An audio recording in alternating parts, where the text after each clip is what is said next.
DoorDash customers, do they sometimes have unrealistic expectations from their DoorDash drivers? Probably. Welcome back to the channel. Kim here for Kim's Side Money Plan. I would like to think we have all seen some pretty wacky leave at door notes as a dasher through our deliveries. And in my opinion, some of their expectations are honestly pretty unrealistic. What is the wackiest request that you have ever gotten from a customer in a leave at door note?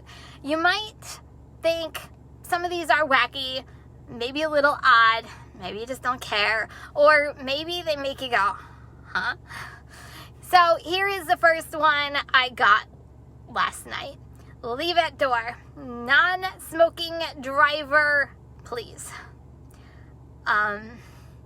Do you actually think leaving a note for the driver will actually bring you a non-smoking driver? Now, I'm a non-smoker and I'm not a fan of the smell of smoke, so I get where they're coming from and maybe why they're asking this, but why do customers think drivers have control over their orders?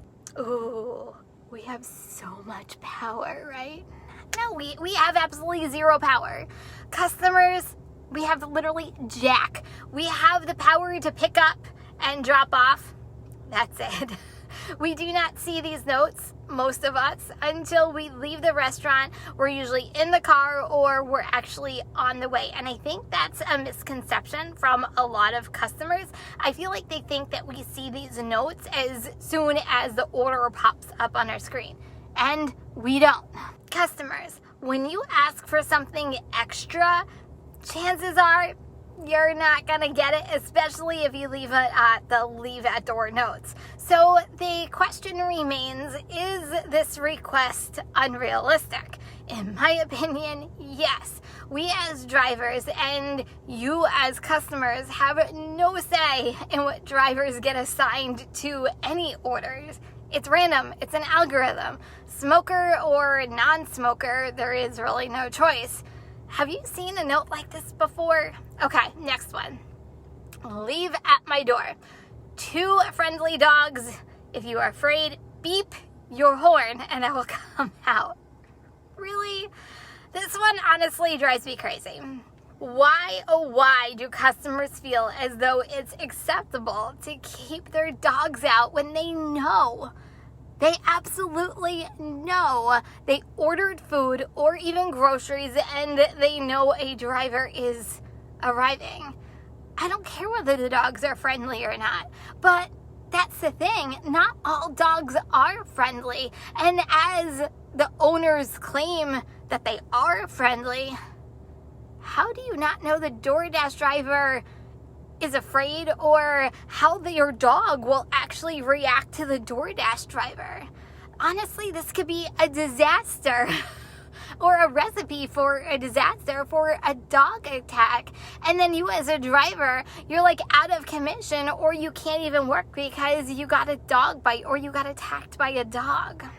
And that's with me. I love dogs. I love to go up and I pet them, but I also know my limits and I also know not every dog is friendly and likes every single person. So is it unrealistic for customers to leave dogs out when dashers are arriving? And why are you as a customer putting it on the driver to beep your horn? That's not the driver's responsibility. It's you as the homeowner.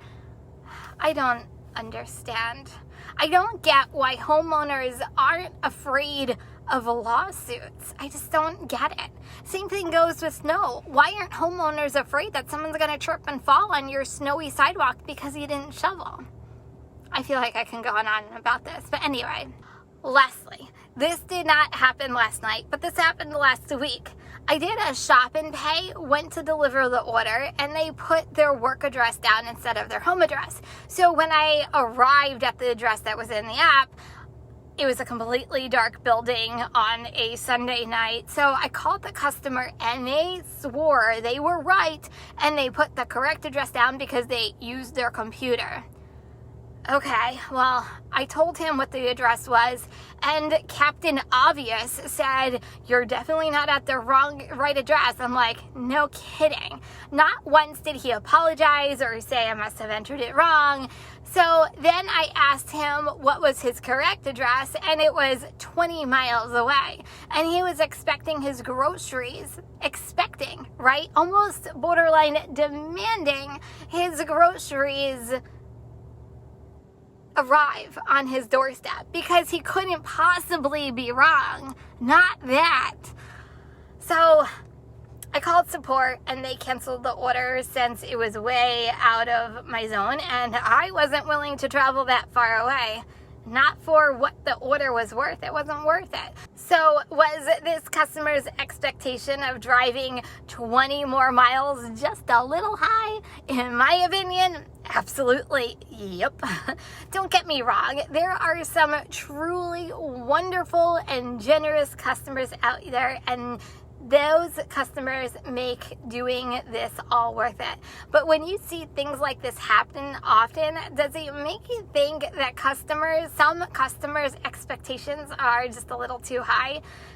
Demanding in some cases? I'll let you tell me your own stories. Until next time, guys, remember, kindness is always free. I'll see you in the next video. Bye, everyone.